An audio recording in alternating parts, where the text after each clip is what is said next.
Welcome to Game Over International. It's our final day of Beijing 2022 coverage, and we're going straight to the panel today because we don't have to do the intro anymore. Everybody knows what we're doing here. Got Tic Tac Tomar, Omar White, and Sean Fitz-Gerald from The Athletic to cover the last day of the Olympics. We had the closing ceremonies this morning. Overall, guys, how do you feel? I mean, I think there are a lot of positives and maybe some disappointments when it comes to Canada's performance overall. But again, for me, I think there are a lot of like meaningful stories and things that took place that I think will stand out for a lot of people, even though maybe some of them may not have resulted in actual medals. I think there are a lot of stories that took place and a lot of things that we'll think about, after everything is all said and done. So maybe some moments kind of like I guess left us wishing and hoping for more, but again, I think a lot of the positive stories that came to be from this year's Olympics were pretty solid.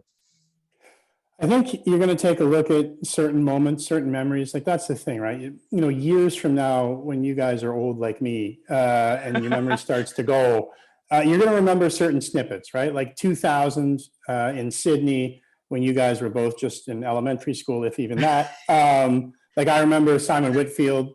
I remember Daniel Agali. I remember, Donovan Bailey from 1996. There's moments, right? So I think out of this, I'm going to remember the moments. I'm going to remember, I'm speaking personally, I woke the 10-year-old up to watch the third period of the women's gold medal game. And you're going to remember the hell out of that moment. You're going to remember other moments that might not have been anything related to the podium. You're going to remember Jennifer Jones, the story of her walking through the media mix zone and hearing a younger Japanese curler telling reporters, after they just beat them, saying, I'm glad that we're here with Team Jones. She's my favorite. And Jennifer turns around and gives the curler a hug, and the curler has a moment to say, you're my idol. And then revisiting that later when Team Jones didn't make the playoff round, Team Japan did, that they had a long embrace, which really kind of is emblematic of what these damn things are supposed to be, right? It's supposed to be the spirit of competition. It's supposed to be the sport and unity and all of those things that all of the soft drink commercials try and peddle, but actually take place in spite of the organization. Yeah, it's funny that despite the corporate nature of the games, all of what you would expect to be cornball pretend things actually do take place in the Olympics. Like that camaraderie of sportsmanship, and that does exist. Not everywhere. I mean, I'm not sure if you guys read like Mark McMorris's comments after the whole scandal of judging over the slopestyle event, where he basically went in on Max Perot and then called all the other sports boring. And I was like, whoa, man, like you don't have to go that far, but there is a lot of that in the Olympics. And I think that is what you enjoy most of it. Like the things that I think of as something that I'm going to remember forever are things like Sarah Nurse breaking the scoring record for women's hockey in the Olympics. Then there's on top of that, like she was the first Black player to ever win a women's hockey gold medal. Huge.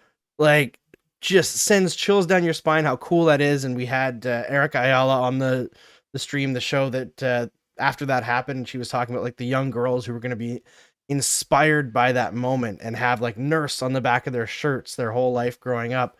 That's so cool. And then at the same time, you've got Marie-Philippe Poulin scoring her sixth and seventh gold medal game goals and her third golden goal. Like just ridiculous what that women's team was able to accomplish. But there are great moments. I think it's Stephen Dubois and Isabel Wiedemann both medaled 3 times, gold, silver, and bronze in these games. So that's pretty cool as well. Like there's little snippets, but I feel like overall, like Sean, you and I talked about this both times. I think that we were on the show, that these games never really felt like they in the took morning. off. You're gonna have to refresh my memory. I don't remember it. Damn. Which time was it? Which early morning raising event was it? Yeah, every morning. Was it 6:30 in the morning? Was it for Tokyo? Was it? Were we talking Lillehammer? When the hell were we talking, dude? just these Olympics that people didn't seem engaged with them, right? Whether it was through the politics of it that were keeping people out of it, the time of day, or maybe the performance throughout the first stretch there. It just seemed like Canadians weren't on it. Now, the ratings for the gold medal game for the women were spectacular. I think it was peaked at 4.9 million. But outside of that, it does seem like it never really connected overall. To me, anyway. That's what my thoughts were. Yeah, I mean, the time zone is a problem. You're reading the schedule and it says, 1,700 hours plus one. And to a casual viewer, like, what the hell does that mean? It's like, okay, well, the days moves and that. And then you have, yes, obviously the real world news cycle and the situation in China. And then you have the fact that the Tokyo Olympics ended approximately 33 and a half minutes before the opening ceremony in Beijing. And I mean, the unfortunate thing that, there's a lot of stuff in our news cycle here in Canada and in the United States where people might not just have the bandwidth to deal with that sort of thing. And maybe just are kind of sick of, just following new things. There's a whole bunch of things that I think you throw into a salad bowl and mix up, and that's what you get. There was certainly no lack of storylines. But yeah, you're right. Like, you think of even Tokyo, time zone was an issue, but think of all the storylines that came out of there, right? I mean, Andre DeGrasse, just to name one. Nobody really seemed to break through other than, the women's hockey game, which, on NBC in the US drew a higher number than any NHL game this year. But other than that, yeah, the ratings haven't been great. Yeah, I think that's maybe the biggest takeaway that I have from these Olympics is that the people have spoken on women's hockey now, and I'm no longer even, I mean, I never was interested, but I no longer want to hear or see people who are like poo-pooing the idea of getting women's hockey on broadcast television. Like, the time is now. We need to capitalize on it because very clearly there's a market to see the best players in the world play each other regularly, and we need to get this done now. I know that the PHF is pushing things in interesting directions with some of the broadcast deals that they have. I really like their idea of putting things on Twitch. Obviously, apparently I'm a streamer now. Never done this before this year. Now I do it almost every day. So it's like there's something there, but I feel like we also have to get traditional media on board to broadcast these games and give these women somewhere to play. Like, Yeah. It's absolutely absurd that we're still toying around. And I know that the PHF exists as a professional league, but clearly not all the players are on board with it. So there's the PWHPA, which plays games sporadically around the country, but we've got to do better by these women because very clearly people want to see it. They deserve to be seen. They're elite level athletes. I need it in my life.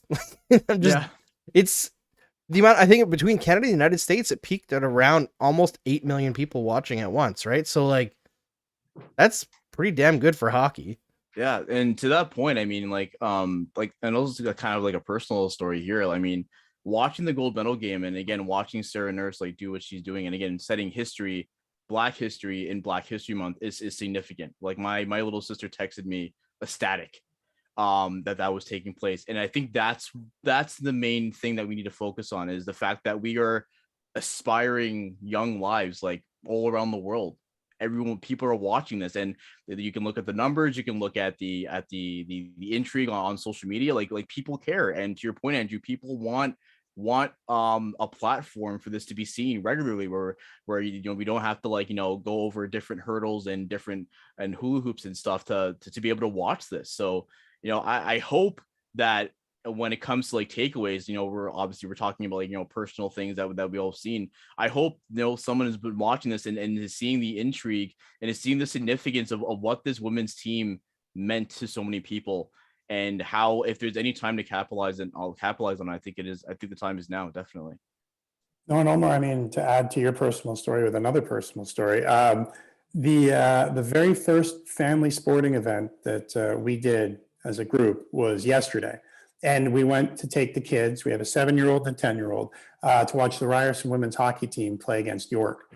And it's just incredible hockey. But our 7-year-old daughter has become obsessed with Marie-Philippe Poulin. identifies her every time she's on TV, and was enraptured by watching that game yesterday. So, I mean, yeah, like, we talk about inspiring the next generation. Like, this is a tangible thing that's happening in households across Canada right now. And there are excellent outlets to watch the game here, even at the grassroots level, at the university level, where you can go out right now for $10 and go have a really good time watching hockey at a local rink. Yeah, like that is one thing. Like women's hockey, I feel like is much more approachable, especially for kids, and that's something it's good, but also like we need to do our part as media. I mean, hey, you know what? TSN has 5 channels. Doesn't all need to be the same thing. Let's get some other stuff on there. Calling them out slightly, but Sportsnet the same thing. You got multiple channels. Let's get some women's hockey content out there. I know it's not as easy as just saying they've got channels. We got to get broadcast deals in place. We've got to have a place for them to play. But to me, this is an easy decision because the market is already there. You just need to invest in it. I don't see where the barrier to entry is here outside of it just being not the men. That's the only thing holding it back from investors. That's the only thing. There was a comment here saying a great moment was Niels van der Poel beating the 10,000 meter world record on slow ice, beating the person in second by 13.86 seconds. Testament to his athletic ability. Absolutely. And I think I read that he wasn't feeling well that day or something like that. Like he'd had food poisoning the day before. He's just a nutcase. A subtle flex. Yeah. Like I have a friend on social media, Ann Lauer, who was a speed skater growing up and like a speed skating coach, I believe, at some point. And she's friends with a couple of the girls that won silver for Canada, I believe, in long track. And she said that this guy, Niels van der Poel, does like essentially almost like a marathon on a treadmill every night. Just like that's like his workout regimen. It's like that's like not even human. He's no way. One hell of an athlete. So yes, absolutely, he is fantastic. Other big highlight moments for me, watching Charles Hamelin win gold in his final race in the men's relay. That was especially fantastic because he's an athlete that's brought so much success to the Canadian program and is such an inspiration for everybody entering that sport. To see him get that last final moment, it was incredible.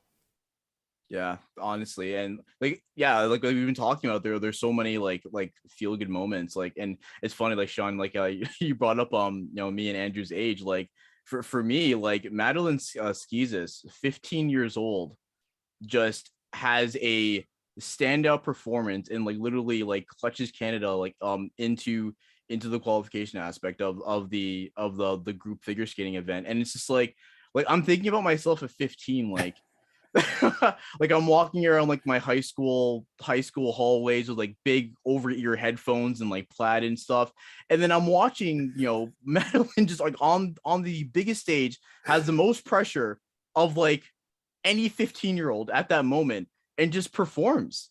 So it's just like the reactions from not even her but also like the team, like when the camera panned to the team, they were just losing it. So it's just like it's those moments I think are the times in Olympic competition where I think stand out the most and also just like resonate with you, because you just think like not only are they standing out overall, they're standing out at such a young age, and again just being a huge contributing a factor to the team when the team needed it the most. So definitely a shout out to her. Like that was one moment that definitely kind of got the heart racing a little bit for sure. Absolutely. I found the tweet that Anne sent me earlier. Niels van der Poel trains by running all night and only stopping when he sees the sun come up, and going on 600-kilometer bike rides. That's the nastiest thing I've ever heard in my entire life. Right? No I'm 45 years old. I'm pretty sure I biked 600 kilometers in my life. Oh my God. So, I mean, get me those long skates. Oh my God. No. Nope. That is No. incredible. Like, Hey, it paid off, right? obviously, at that point, you just give him the gold before he even skates. Like, Honestly. What's your training regimen? Okay, here you go. Just take it. unbelievable. Oh my god. Yeah, obviously, I feel like there was also a theme in these Olympics of like big comebacks for Canadians, right? Not necessarily from a failure or anything, but from health issues, right? There was Max Perot in his winning gold coming back from cancer. There was Cassie Sharp in the half pipe for skiing. I believe she had blown her ACL 1 year almost to the day of when she won silver. And Marielle Thompson in the ski cross event, she'd blown her ACL just in March, so less than a year. And she won silver as well after a big knee injury kept her out of Pyeongchang in 2018. She won the gold in 2014 in Sochi. So huge comeback for her after an Olympics off. Like it seems like Canada had a ton of stories of people coming back from devastating injury to have great success. So that's another big positive, I think, from these games. Well, I mean, you're going into these games too. Like this was the games where a single positive COVID test might have undone years of work, right? Like a single positive test. If you're in a relay team and one of your teammates tests positive 3 weeks before, guess what? You might not be competing. Like this was something new for everybody, and that's not to downplay any of the remarkable stories that you just talked about, but everybody in competition, and not just in Canada, but I mean, we're focusing on Canada, had to deal with this lingering. Like Rachel Holman and John Morris, the mixed doubles curling, it was like curling version of The Shining, right? Like they had to go in an abandoned curling place and curl at night, and then go skiing during the day and hope to God that nobody was near them so they wouldn't get it, right? Like everybody there overcame something at some point, which is to say avoiding the pandemic and then the daily testing. Like it's just remarkable for everybody. The fortitude to train in pandemic conditions, and especially if you're one of the sports where you're not going to get on a Wheaties box, you're not going to get an endorsement deal, and you got 78 seconds to prove yourself. And then you put on the additional layers. Like it's just incredible. And it's like the Olympics are the very best. They're just run by the worst. Yeah. I mean, same as every organization in sports, basically. FIFA, I think after the things that have broken this year, the NHL, I mean, Rick Westhead single-handedly is exposing the NHL. Every couple of days, it seems like there's a new breaking story.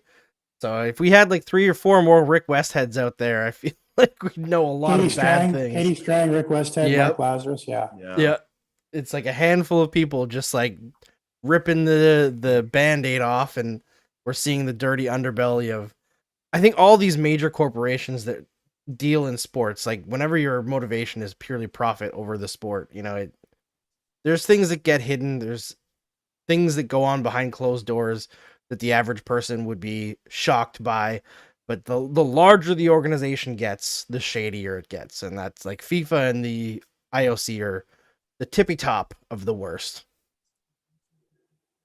Speaking of curling, because Rachel Homan and like the whole mixed doubles situation, and everyone was disappointed. I feel like curling is the one sport that we can really point to for these games and say that the results were like generally not what we expected at all, and generally disappointing. And I've been reading that essentially like Curling Canada, I don't know what their organization is called specifically, like what the actual title is, but Curling, it's just Curling Canada. Okay, that's what I expected. So it was a good guess.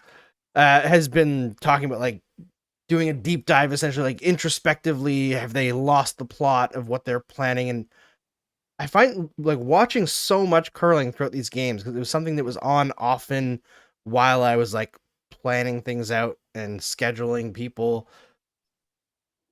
I don't think they need to reassess everything. Like I don't have the incredible knowledge of curling that I do in like hockey, because I cover hockey for a living. I don't cover curling for a living. But from what I saw, it really felt like just things didn't go their way. Some people had off days. It's not like their strategy was consistently awful. Like, do you think they need to blow things up and start over, Sean? Like, it doesn't seem that way to me. It just seems like things went sideways. I mean, not that long ago, they said the roar of the rings, which is the Canadian Olympic curling qualifying bonspiel, was the de facto Olympics. That wasn't that long ago. People said that, like, to get through just to represent Canada at the Olympics is in fact an Olympian task. But you take a look at the other rinks that are out there. You take a look at Edin with Sweden. I mean, Eve Muirhead's been around forever. You take a look at the Americans who are now, curling for bronze and gold. The world has caught up. Like, we talk about hockey and how the world caught up to Canada, and the US has caught up and now threatening to pass Canada. It's happening on curling. And yeah, we emerged as Canadians without a gold medal for the first time since 2002. But that means that there was a previous Olympics where they also didn't win gold in men's and women's. And it was the mixed doubles that saved Canada in 2018. So, I mean, those rinks, they're playing in Canada. There's cash spiels in Canada. I mean, Rogers, Sportsnet has, they own a curling tour. I mean, certainly these rinks are training here, learning from Canadian coaches. So it stands to reason that, yeah. And frankly, I think it's a good thing for the sport that, it's competitive and you get a broader audience. And a lot of the same thing, we're talking about growing a game. I love curling. This was the games where I finally swayed members of my household to watch curling with me. They didn't think it was just like boring ice darts. It's a wonderful sport. And I think that to have it more globalized in the context of a winter sport is a good thing. But yeah, I mean, certainly Gushu and Rachel Homan and John Morris, they missed by the narrowest of margins. Jennifer Jones lost for the very first time after running the table in 2014. Running the table is a goddamn hard thing to do. She did it in 2014, stumbled here against younger curlers who are, learning the game and studying her. So, I mean, yeah, Canada should expect to win gold, but the world's caught up. Yeah, and I think just to add on, because to the idea of like whether like curling needs to like be assessed or anything, it is a game of inches. And Sean, as you brought up, like the Canada Italy game in the mixed curling, it literally it came down to like measurements. It was like half a millimeter. Yeah, so I'm watching, I'm like, are they no? So it's like, and at that point it's like what are you gonna do? But I think, well, Sean, you also bring up a point that because Canada's always been known as the team to beat when it comes to curling, they're being studied. And I think that's the thing that's fascinating. And again, I kept talking about it whenever I was hosting Game Over International on the weekend. I love the fact that you can hear them talk. And for a lot of a lot of the moments, what you would hear, and I remember I heard John Morris say this a couple of times, where if they'd be in a certain position, they'd be like, "Oh, I know him. I know this is what they're going to do." And they would just openly talk. So it's they study each other. They know, if they're at a specific end, if they're in a specific location, what's going to happen, what to do and what not to do. And, after, when you're the best for a while, eventually, the book is out on you, and teams may practice and strategize, directly to beat you. We know this happens in hockey all the time. Teams will build their team to hey, we need to beat Canada, or we need to beat the United States. So I think we've gotten to the point, as Sean brought up, that teams are studying Canada, and also just the pool of talent is just increasing. So I think, as disappointing as it might be, I think we can also consider it a positive for the sport overall. I agree. Yeah, I mean, I think Canadians are generally in the boat for curling. We know that it's pretty fun to watch, because I find it's hard to describe to people who don't watch curling why it's so good, but I liken it a little bit to playoff baseball, right? Where in playoff baseball, every single pitch, it's like the whole world is hanging on that one play, right? Every single rock, you make a mistake, and that could be it for the whole end, right? You lose any chance to get your points, or you could have this beautiful setup where you're gonna get an amazing end, you're gonna have 4 points, you get 0, and the other team gets 3. Everything can go wrong, or everything can go perfectly right. But at the same time, there's so much strategy to it. It's more complicated than a pitcher versus a batter, right? So it's almost like chess and playoff baseball. And I know it sounds boring, but it's actually super fun. I'm very much in the corner of team curling as a very entertaining sport, and I love mixed doubles. And I think that Canada-Italy game was probably the most intense moment for me in the entire Olympics, where at the end you're half a millimeter. But that game was incredible. It was so good the entire way through, because you know that Canada has to win in order to not be eliminated. And Italy's, I believe at that time, either undefeated or had only lost once.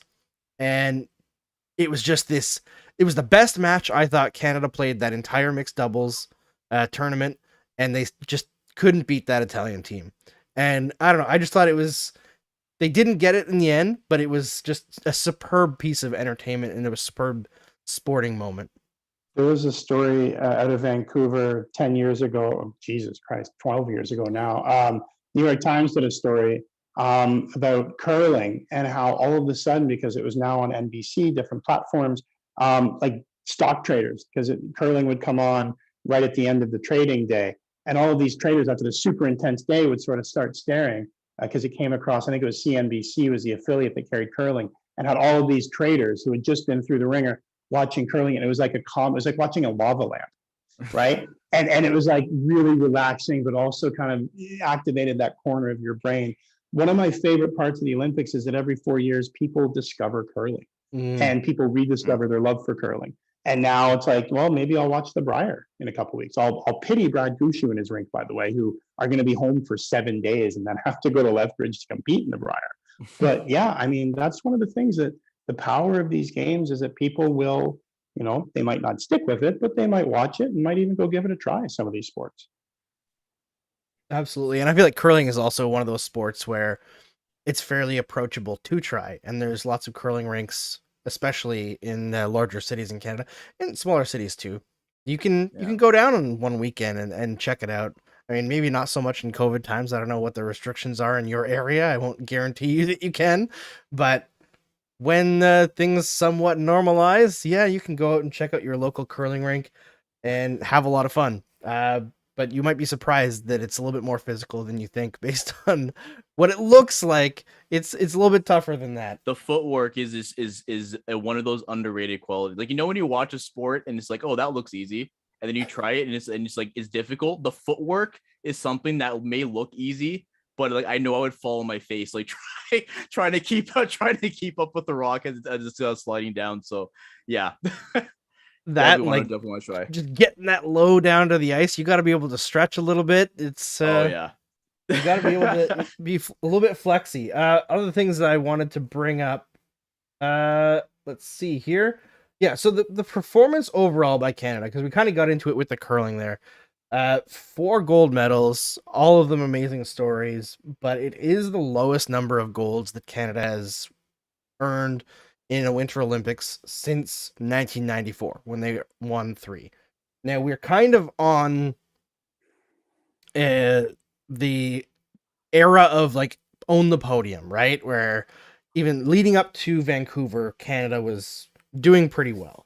They were consistently improving through like 98 to 20 or 2006, where they won 15 medals, 17 medals, then 24. And the gold was around the same, 6, 7, and 7. And then it was up to 14, 10, and 11 in Pyeongchang, where they got shut out of gold in hockey with the professional men not there and the women losing in the gold medal game. So, like, pretty darn good. It was actually their highest medal count ever at 29 in Pyeongchang. So, arguably even better understanding the hockey situation than they did at home in Vancouver. Is this year a big step down, even though they're essentially on track in total number of medals with 26, which is about the average of the last 4 Olympics? Or is this just a situation where things continually didn't break right for them, or maybe the athletes who we expect to win gold are not in the right age range? Is it a lull in a few competitive windows? What are we thinking here?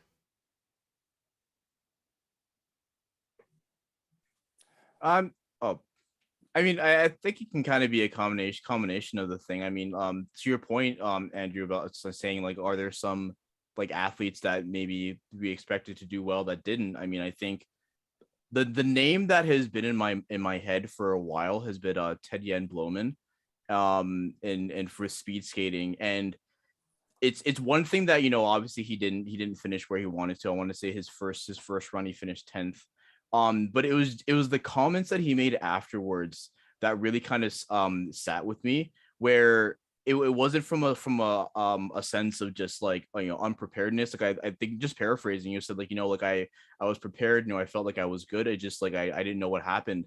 And it took place in that run and in his other run as well, where he just finished lower than I think not only we expected, but also he expected himself. So I think on one hand, it can be just the nature of how things took place, but I also do think there might have been some expectations from individual performers and stuff who may have expected to do well, or to medal in specific events, or even you look at Lori Bluen in the women's snowboarding slope style, who qualified. I want to say she might have finished sixth or fourth, something like that. So I think it's a mixed bag of things, but again, for me, I think it's just the moments that I think that stand out the most. But yeah, you kind of have to think of a number of those stories, a number of people who quote unquote expected to medal that didn't, and maybe ask and consider what went wrong, or maybe it just it just wasn't their Olympics.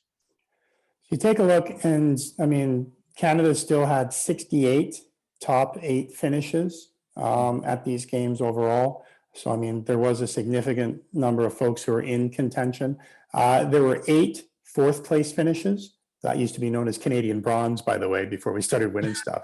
And then there were 9 fifth place finishes. So, I mean, there was still a bunch of people who were in the conversation.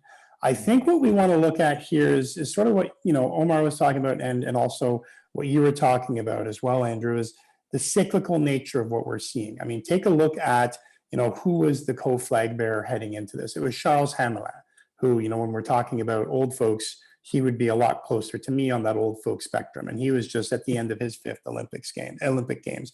You also need to take a look at, and I think you bring up a really interesting point about the trend lines in the late 90s, early 2000s, that when Canada was awarded the Vancouver Games, you had things like Own the Podium. And you also had private groups that didn't get as much publicity, but things like B210, which are groups of private donors based out of Montreal with some of Canada's richest families involved. That was all building towards, let's have an Olympics in 2010 where we can win a medal. Because remember, in 2010, we were a nation, the only nation, that had never won gold on home soil for an Olympics. We didn't win gold in 1976 in Montreal. We didn't win gold in 1988 in Calgary. So we were good and goddamn going to win a gold medal in 2010. So you get all that cash infused into the system. You get all of the new training, all of the highest training techniques, all of the new gear, the new physio, the sports psychologists. You get them all for that generation. Guess what? Vancouver was pretty damn good. Sochi was pretty damn good. I think what you're seeing now is maybe that's starting to ebb a bit. I'm not saying all of the money's out of the system, but I'm thinking that, it might not be invested as aggressively as it would have been before. So maybe we want to take a look at the overall sports system, the funding models in that.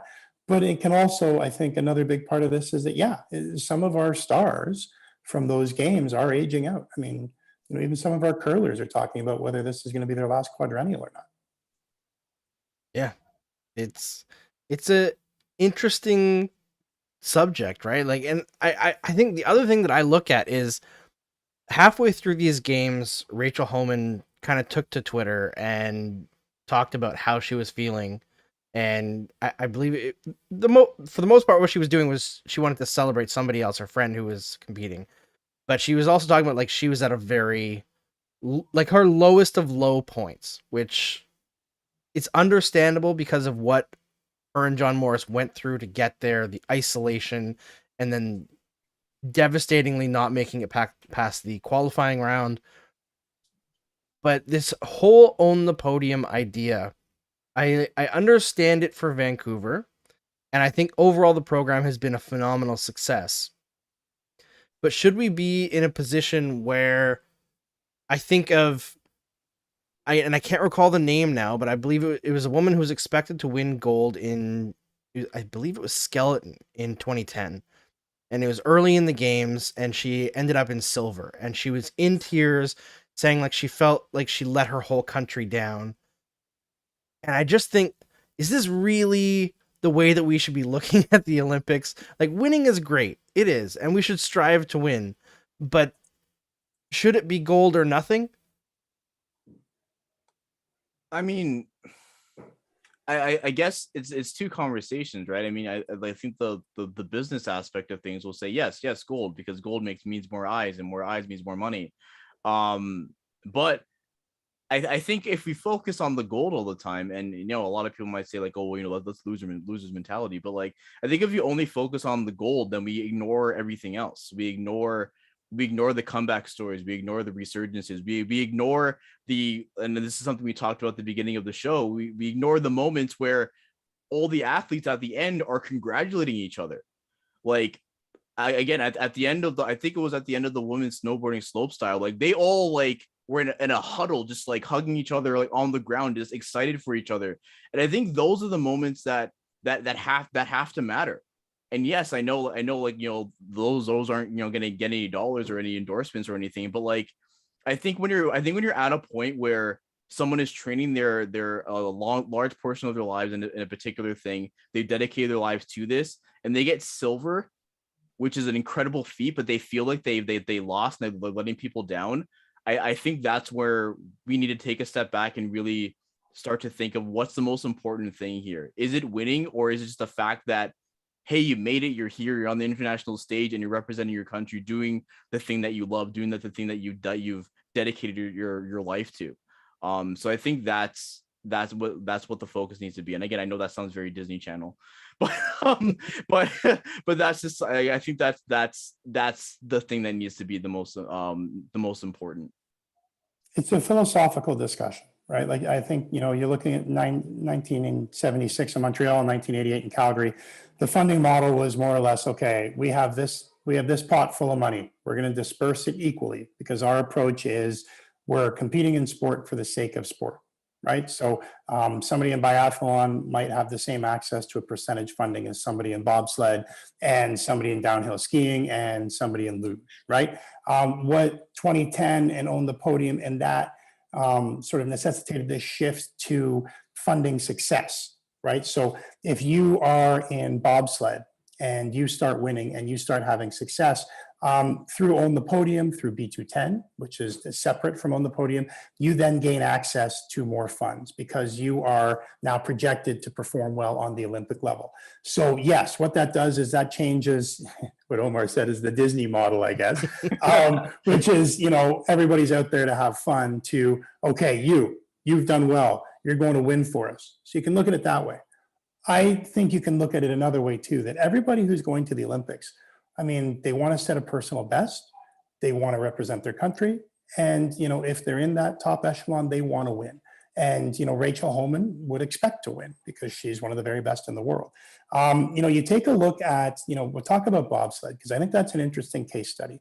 Helen Upperton, who's now a fantastic television analyst and has been through these whole games through CBC, she was a very competitive pilot in bobsled.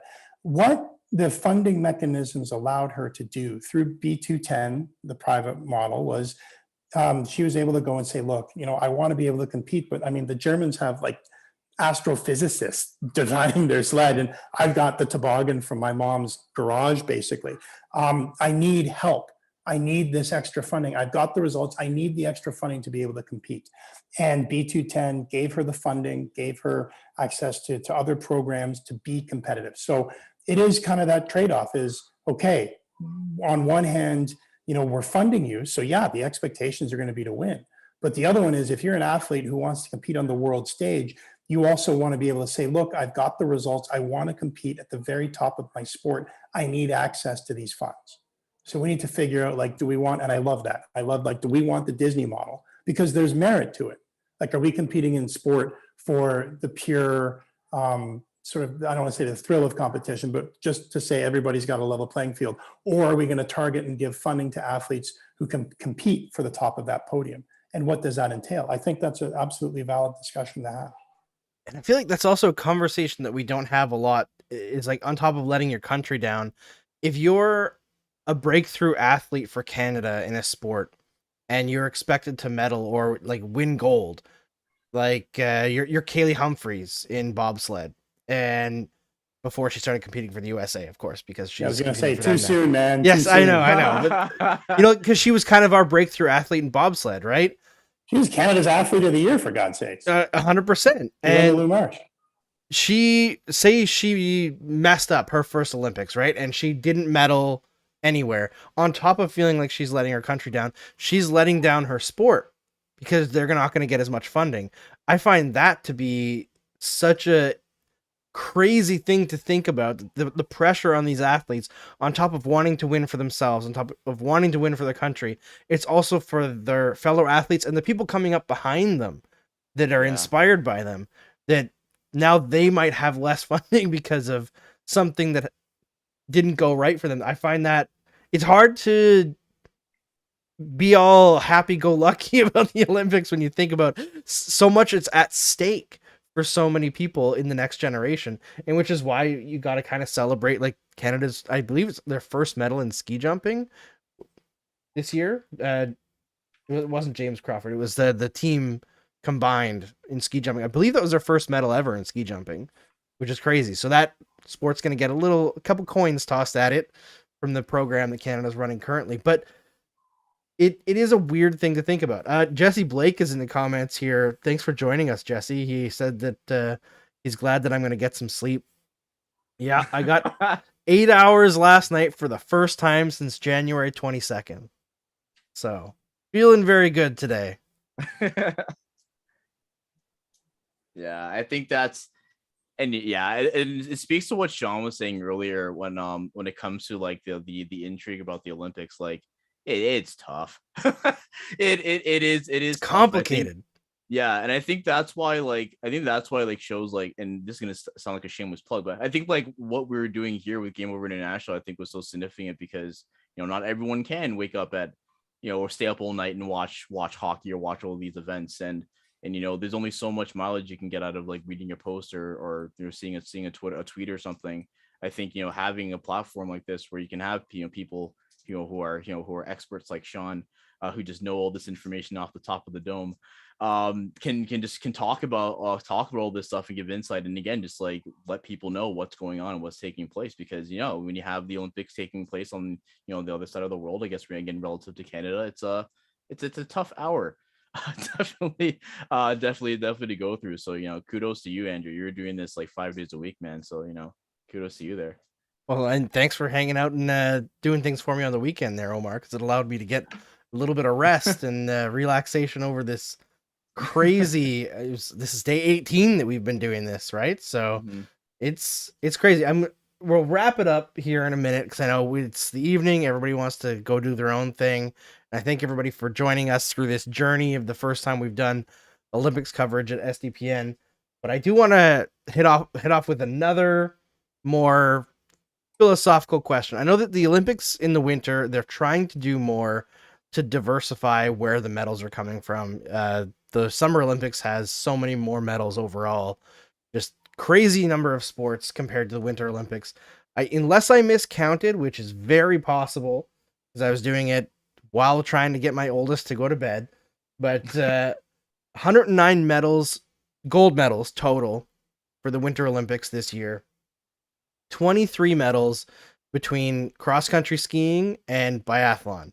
Now, it isn't disregarding those sports at all, because I know that they're incredibly difficult. And I mean, heck, there was a guy today who told everyone that he froze his penis from Finland while he was doing the mass start 50 kilometer that got shortened to 30 kilometers this year. You're gonna put yourself through that. You deserve something for sure. Were you saying the race endured shrinkage? Is that what you were saying there? I guess. Yeah, the race. Everybody's suffering some shrinkage there, but 23 out of 109 medals coming from essentially one sport plus that sport with some shooting. There probably should be a little bit more balance in the Olympics, right? Like, I know we talked about it during the show. I think the last time you were on, Sean, about bringing in something like 3-on-3 hockey. I know they've tried adding things like mixed doubles. In the summer, they brought in like rugby sevens. I feel like these new events that they've come up with have been really successful and fun, and I'd like to see some more of it. So if you've got any random thoughts about what could be added next Olympics, I want to hear it. Yeah, I mean, the challenge is with the winter sports calendar is that like a lot of this stuff's really expensive, right? So if you make 3-on-3, are you really making it any more broadly accessible, or is it still going to be, the Russian Olympic Committee, Finland, Sweden, Canada, the United States, right? It's just going to be same countries, just 3 people on the ice. I like a lot of the other things that they've had. I mean, snowboard cross was one of the, I think, sleeper hits for us in the household to watch, because it's too. roller derby on snow. It's incredible. I can't imagine Olympics without curling on the program. Like they have added a bunch of sports, but I mean, I think you're limited just by the fact that, in 50 years, there's going to be like 3 countries that even have natural snow, right? Like it's not a growth industry right now with the winter. So it is facing challenges that you just don't have in summer. Summer is, I mean, it's magnitudes huger, and it always will be, just because there's more sports and frankly, more of the planet can participate. Yeah, I think that is a good point when it comes to accessibility, because when you think about all these Winter Olympic sports, like their equipment, there's a lot of equipment you have to go through. When you think of like the Summer Olympics, so like yes, there's gymnastics, but you also think of like basketball or rugby, for example. Like you can just pick up a ball and start to play, but hockey, even, like you can't just like throw on a pair of skates and just go out there and try to play. Like it's not going to work out, or it'll go south pretty quickly. But I think that's the challenge with coming up with new sports. I think either, I don't know if you can come up with like a completely new thing, but I think you kind of have to, I guess, find like other avenues to sports that already exists. And like again, then the mixed doubles is something that like people talked about for a while, and we've mentioned how the intensity of just having 2 people instead of 4 has been solid. So I mean, can a new idea from there be brought up? I don't know. Like, can we make tubing a thing? Can Olympic tubing be a thing? You gotta, but like, all kidding aside, I think that's the challenge when it comes to coming up with new Winter Olympic sports, is just like, is this going to be accessible for all countries? And if we are creating a new event, like, can this be an event that all countries can compete and have a equal opportunity to be successful in? Or to Sean's point, is this going to be targeted towards like the main countries who always do well? So I think that's the I don't know, the struggle or the difficulty when it comes to that. Olympic tubing would be maybe fun. the 3 of us after this, we can go. Tomorrow's a holiday in Ontario. Maybe we can go to our beer league bobsled league and just go, randomly give that a try, because that's super accessible. Yeah, so accessible. I'm just trying to think of like things that they could add that could be fun and somewhat accessible. What if they could do like skating cross as opposed to like snowboard cross? Isn't Just that on like the skates Red Bull? instead. That's the Red Bull crushed ice that you're Yeah, talking exactly, right? Like it exists. You could do it. That'd be kind of fun. Be a lot of injuries, I think. Yeah. Hey, I don't know. Innovation. You never know. You never know what can come to mind. Get like hockey 1-on-1. Like imagine. That'd actually be pretty wicked. Yeah, no goalies. You have to go like posting in, like on street hockey style. Oh my gosh. That'd be funny. Yeah, I mean, I think it'd be fun. You throw in some crazy stuff like that, I think you get some unlikely people to make it. I mean, you do 1-on-1 hockey, you'd have that person who is like the crazy stick handler from your beer league, because like NHLers aren't going to go to do 1-on-1s, right? So it'd be some crazy dude that never made the show, that is incredible at stick handling. Pavel Barber would be the 4-time defending gold medal champion. Oh my gosh. All right, perfect. All right, guys, thanks so much for doing this with me. I'm going to wrap it up now.